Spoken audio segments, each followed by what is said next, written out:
Moet je voor het zingen in Westendorf zijn? Nou ja, je wordt ervoor gevraagd, dus je gaat er naartoe en op uitnodiging. En ja, het is super gezellig hier, dus helemaal geweldig.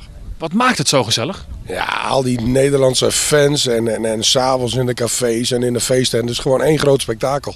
Ja, daar moet je eigenlijk bij zijn. Met Bert Zwier gaat het helemaal goed. Die rijdt kriskras nog steeds door heel Nederland. En het nieuwe album is klaar. We wachten op de distributie en op de ontwerphoes.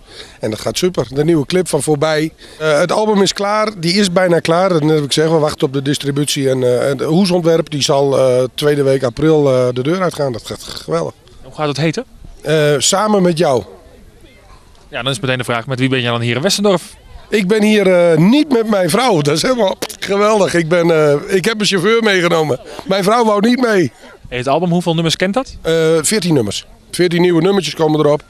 Zelfs een liedje geschreven door Willem Mulder.